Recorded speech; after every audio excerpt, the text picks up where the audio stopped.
Saudara, bencana alam bukan hanya meninggalkan kerusakan pada sejumlah fasilitas, tapi juga memunculkan ancaman kesehatan penyakit. Pasca bencana yang meningkat karena lingkungan yang tidak higienis, keterbatasan air bersih hingga fasilitas kesehatan yang belum sepenuhnya siap.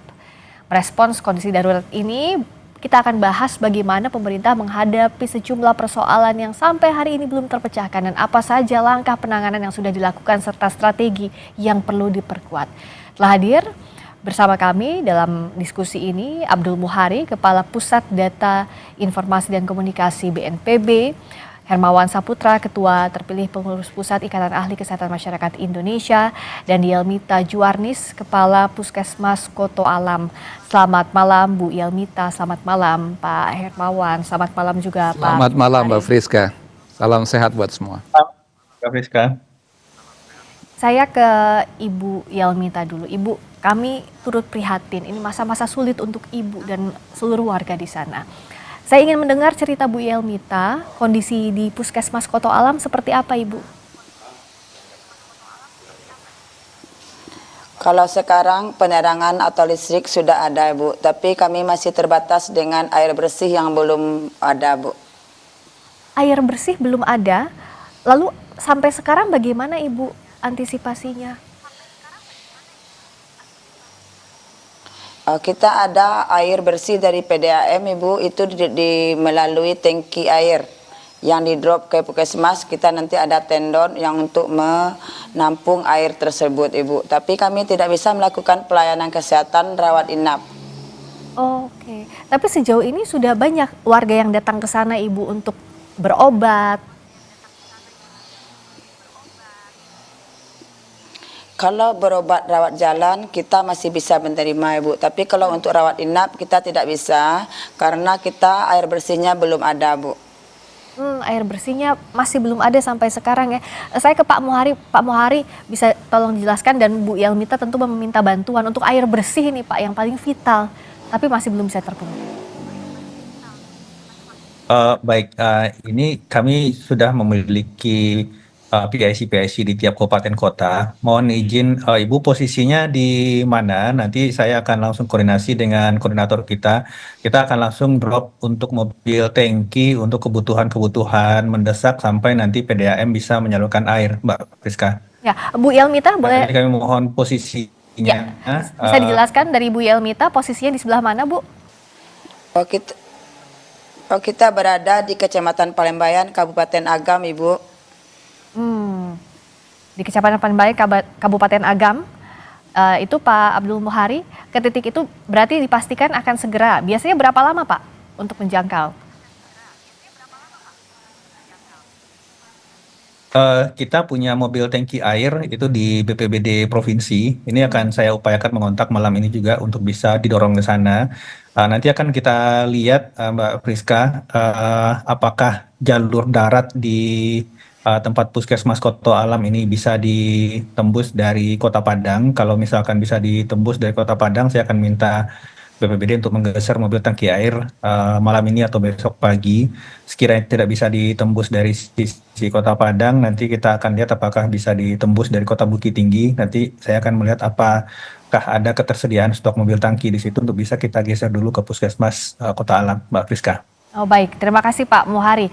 Langsung ditindaklanjuti antara malam ini atau besok, semoga bisa ditempuh lewat jalur darat. Bu Yelmita bisa diceritakan, selain tadi air bersih, apa saja kebutuhan yang paling urgent saat ini Bu, yang paling vital yang ditunggu?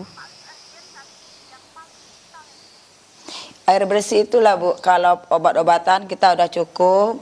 Kalau untuk masyarakat yang belum terjangkau oleh sarana kesehatan atau pelayanan kesehatan, kita udah drop semuanya. Kayak hari ini Bu, kami udah ada dari ID, kemudian dari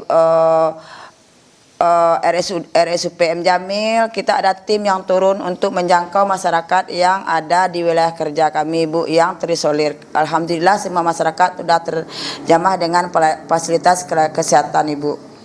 Untuk akses menuju Puskesmas Koto Alam bisa ditempuh lewat mana saja Bu? Sejauh ini akses yang masih terbuka pasca bencana? Kalau akses kita udah bisa lewat motor dan mobil udah bisa Bu, tapi agak jalannya berlumpur. Oke. Dengan kondisi ini Pak Muhari bisa di-drop Pak sejauh ini berarti ya? Pak Abdul Muhari, kalau tadi Bu Yelmita masih ada akses yang bisa dilalui, berarti bisa ditempuh segera begitu ya untuk drop tangki air dan juga kebutuhan lainnya, Pak Muhari? Oh, tampaknya ada kendala komunikasi, nanti kita perbaiki dulu. Oh iya, Tim silakan. saya akan turun ke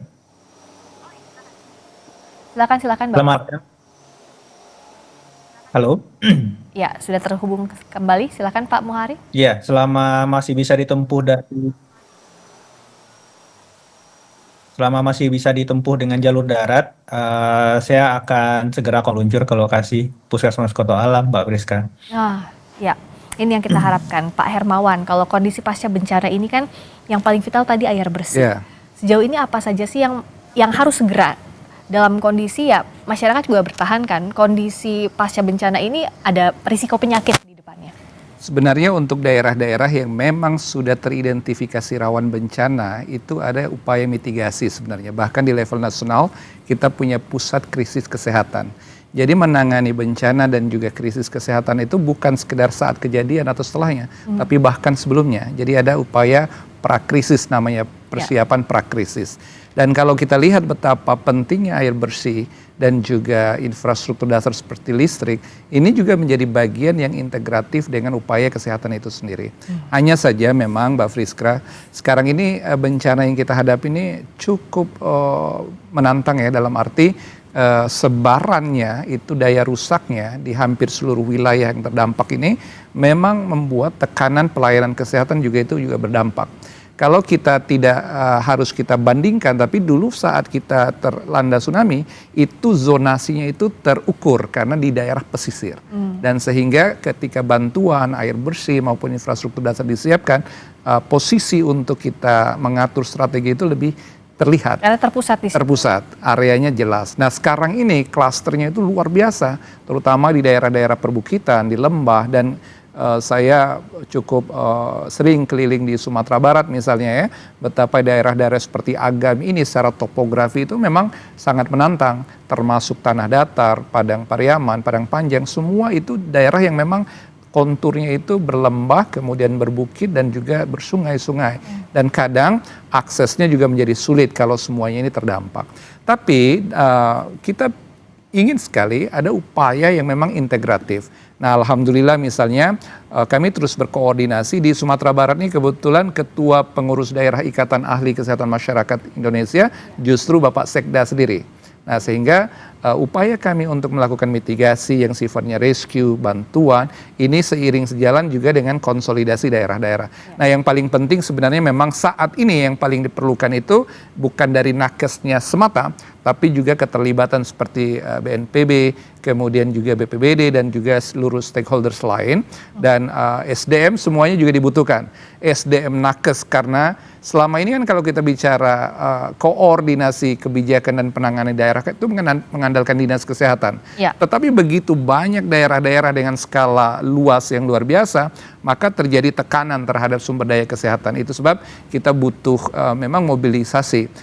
Saya salut pada Kementerian Kesehatan, khususnya Wakil Menteri Kesehatan ada Dr. Beni Oktaviano. Saya sudah diskusi 2-3 hari yang lalu, beliau turun langsung lapangan ke Aceh dan seterusnya, segera mengonsolidasikan. Tetapi respon ini kita anggap ini harusnya kita bisa perkuat lagi. Nah untuk memobilisasi tenaga kesehatan dari berbagai mungkin provinsi yang dekat seperti Riau, kemudian juga bisa Jambi atau bahkan Sumatera Selatan, dan juga bahkan dari Jakarta untuk juga kita turun. Nah kami pun sudah turun dengan tim ini di berbagai provinsi ini, 3 provinsi terutama Aceh, kemudian Sumatera Utara dan Sumatera Barat.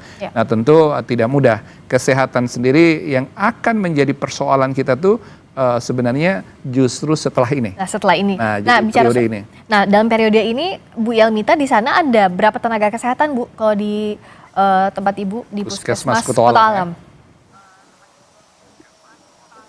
Ya kami semuanya Bu lebih kurang 50 orang Bu. Oh 50 orang ya di sana.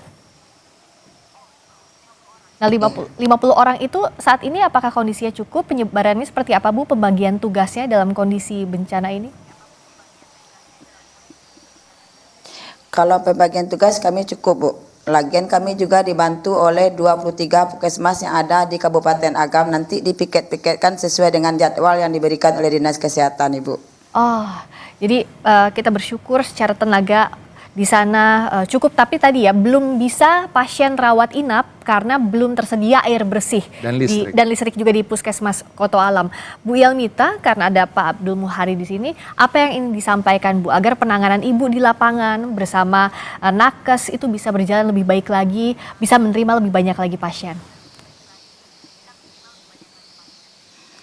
Ya, terutama yang ingin saya sampaikan, Pak, kami mohon disegerakan air bersih karena sudah ada pasien-pasien yang seperti diare, batuk pilek, demam, ispa, kadang-kadang butuh perawatan, Pak. Sementara kami tidak ada air bersih. Tapi kalau listrik, Pak, kami sudah masuk kemarin sore, udah alhamdulillah udah aliran listrik kita sudah hidup, Pak. Oh, listrik sudah masuk tapi air bersih, silakan Pak Abdul Muhari.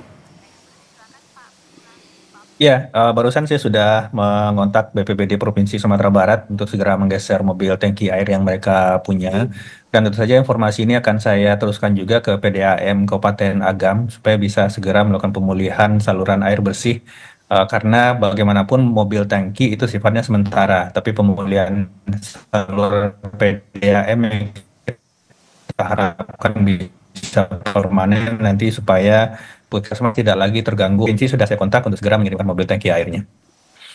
Baik, terima kasih Pak Abdul Muhari, tadi langsung direspons ya Bu Yelmita di diskusi ini, langsung dikerahkan menuju ke Puskesmas Koto Alam dari Sumatera Barat. Semoga segera sampai air bersihnya, pelayanan kesehatan lebih baik lagi. Ibu Yelmita, terima kasih sudah bergabung di dialog ini. Untuk Pak Abdul Muhari dan Pak Hermawan Saputra, kami akan lanjutkan lagi usai jeda di Sapa Indonesia Malam.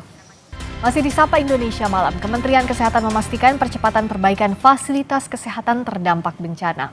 Berbagai upaya dilakukan agar korban bencana bisa tertangani. Wakil Menteri Kesehatan Benjamin Paulus Octavianus bilang 31 rumah sakit dan 156 puskesmas terdampak bencana banjir di longsor di Sumatera.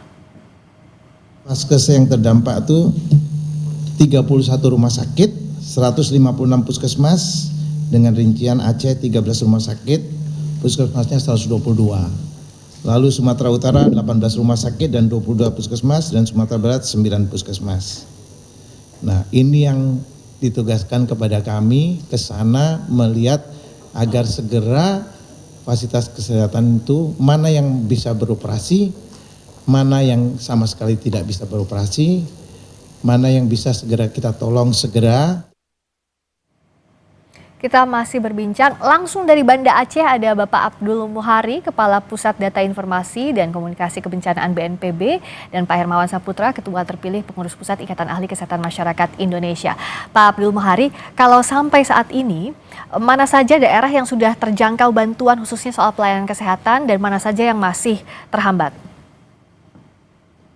Ya, Mbak Friska, hari ini kami di Provinsi Aceh itu ada satu progres yang sangat signifikan dalam hal pembukaan atau pemulihan kembali layanan kesehatan masyarakat. Pertama, untuk RSUD di Aceh Tamiang. Aceh Tamiang ini kita ketahui salah satu daerah yang terdampak paling parah dan terisolasi dalam minggu pertama. Alhamdulillah kemudian jalur darat dari Medan via Langkat lalu ke Aceh Tamiang itu sudah terbuka 3 hari yang lalu. Tetapi permasalahannya adalah ada sekitar lebih dari 1.000 tiang listrik yang rusak, yang dihantam oleh banjir bandang. Nah, PLN dalam mengupayakan optimalisasi agar layanan kesehatan masyarakat di RSUD Aceh Tamiang bisa segera dipulihkan, itu mengirimkan genset 100.000 watt untuk khusus dedikasi pada RSUD Aceh Tamiang. Nah, ini sudah kita deliver kemarin, dan per hari ini RSUD sudah bisa kembali dipulihkan sambil personil TNI Polri itu membersihkan lantai 1 dari RSUD ini. Lantai 2 tetap ada pasien, dan dengan menyalanya listrik ini insya Allah ke depan ini layanan masyarakat terutama kesehatan yang layak itu sudah bisa diberikan. Yang kedua, Mbak Friska, siang ini kami juga berhasil mengirimkan via udara genset 250.000 watt khusus untuk RSUD di Takengon, Oh, Aceh Tengah. Aceh Tengah hingga saat ini masih jembatan yang rusak dan perbaikan jembatan ini mungkin memerlukan waktu seminggu ke depan. Sedangkan tentu saja mungkin layanan kesehatan masyarakat sudah tidak bisa menunggu. Kita tahu fase-fase ini mungkin fase-fase tumbuhnya tersebarnya beberapa penyakit karena sudah mulai kering, ada mungkin kotoran-kotoran dan seterusnya. Ini alhamdulillah siang tadi pukul 1.30 genset ini sudah mendarat di Takengon. PLN langsung menggeser genset ini ke RSUD Takengon di Aceh Tengah dan insya Allah mulai besok ini juga sudah mulai menyala. Kami harapkan ini benar-benar bisa membantu saudara-saudara kita di Aceh Tamiang dan Aceh Tengah untuk mendapatkan layanan kesehatan yang lebih baik. Mbak Friska. nah ini jadi kabar yang baik. Ada harapan terutama tadi di Takengon dan juga di Aceh Tamiang bisa sudah masuk bantuan ini. Pak Hermawan, dalam kondisi seperti ini apakah memang RSUD itu nantinya bisa jadi pusat ya, tidak hanya pelayanan kesehatan tapi juga warga bisa mengungsi karena kondisinya kan lebih kondusif dibandingkan tempat lain? Sebenarnya ada dua fokus kita yang harus dijalankan paralel, Mbak Friska. Pertama, menjaga kesehatan itu sendiri agar tidak jatuh sakit. Yang kedua, orang yang sakit diobati. Nah, kalau kita bicara rumah sakit, tentu itu bagian dari pelayanan dan perawatan bagi mereka yang sudah bermasalah kesehatan. Tapi sebenarnya yang harus kita gerak cepat adalah mereka yang kekurangan air bersih. Jadi urutannya kita sangat memerlukan air bersih. Dengan demikian mandi, kemudian makan, minum itu dalam keadaan baik dan sehat. Yang kedua, pakaian dan juga higienitas. Jadi kalau ada air, dia bisa mandi, bisa bebersih. Tapi juga kalau tidak ada pakaian yang layak, ini juga bermasalah. Makanya kita himbau agar kita semua ada juga yang sekelompok masyarakat yang memberikan sumbangan atau juga bantuan segera untuk pakaian yang layak dan bersih. Supaya tidak terkontaminasi dengan jamur, dengan bakteri, protozoa atau mikroorganisme penyebab penyakit. Nah, yang pasti akan ada resiko-resiko karena ada air tergenang, kemudian lumpur di mana-mana, higienitas yang belum sepenuhnya, tidur mungkin masih sembarangan tempatnya. Nah, ini semua harus dijaga, termasuk trauma healing. Artinya kesehatan mental dan kesehatan fisik ini paralel. Ini yang kita sebut dengan upaya kesehatan masyarakat, health protection, melindungi masyarakat agar tidak jatuh sakit dan kesehatan tetap terjaga. Nah, kita bergeser ke rumah sakit itu kalau sudah ada masalah, mereka yang tertimpa pohon, tergores, patah tulang, itu harus segera. Nah, oleh karena itu memang tentu rumah sakit itu bukan tempat untuk mengungsi, tetapi tempat untuk melakukan tindakan cepat atas penyelamatan nyawa. Dan basic life support harus segera dilakukan. Nah, ini bagian dari mitigasi kesehatan dalam keadaan krisis. Jadi bahkan rasanya sih di seluruh puskesmas yang ada, tenaga kesehatan itu sudah siap.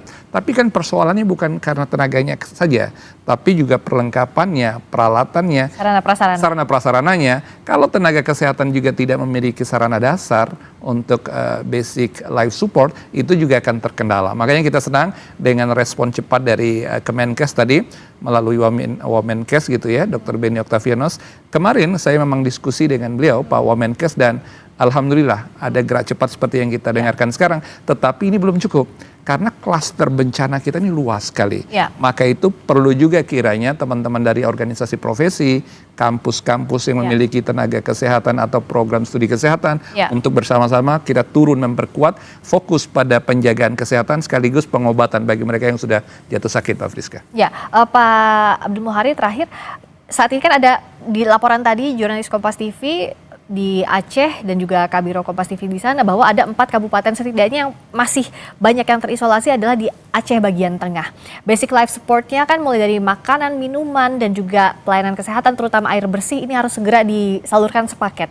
Dalam kondisi akses yang terbatas, bagaimana strategi cepat BNPB dalam hal ini bersama juga dengan para perangkat terkait?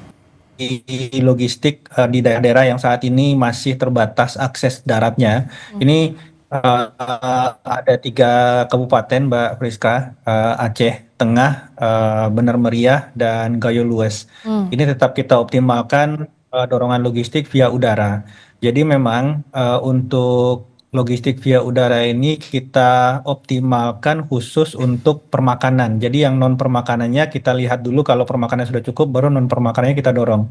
Permakanan ini termasuk juga makanan siap saji tentu saja, kemudian vitamin, obat-obatan, bantuan Presiden sangat banyak khusus untuk vitamin dan obat-obatan ini, dan kemudian air bersih kemasan, air minum kemasan. Ini yang kita dorong. Memang tonase dari unit satuan udara ini terbatas ya, artinya Ya. tidak seperti tonase truk. Misalkan tonase truk itu bisa 10 hingga 15 ton, sedangkan tonase bantuan udara heli kita yang paling besar itu hingga 2,5 ton.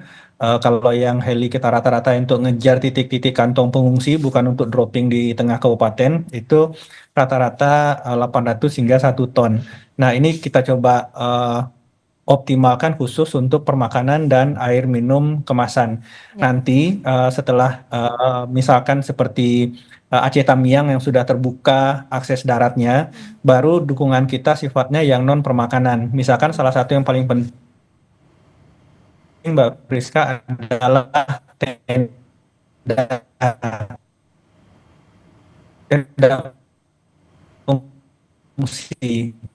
Karena masih sangat banyak pengungsian terpusat, ada pelayanan kesehatannya di situ, ada dapur umumnya di situ, ada toilet portable-nya di situ, ada layanan psikososialnya di situ. Jadi ini secara bertahap beriringan dengan pembukaan akses, nanti kita akan atur lebih baik lagi. Ya. Saudara-saudara kita yang saat ini tidak memiliki tempat tinggal, ini akan kita atur dulu dalam satu tempat pengungsi sambil kita bangunkan hunian sementaranya. Ya, semoga ini bisa berjalan cepat, simultan di berbagai daerah karena tantangannya juga medannya sangat luas di bencana ini. Terima kasih Pak Abdul Muhari, Kapus Datin dan Komunikasi Kebencanaan BNPB. Terima kasih Pak Hermawan Saputra dari Ketua Terpilih Pengurus Pusat Ikatan Ahli Kesehatan Masyarakat Indonesia. Selamat malam, terima kasih banyak. Selamat malam, sehat selalu. Sehat selalu Pak Abdul Muhari dan kawan-kawan di lapangan.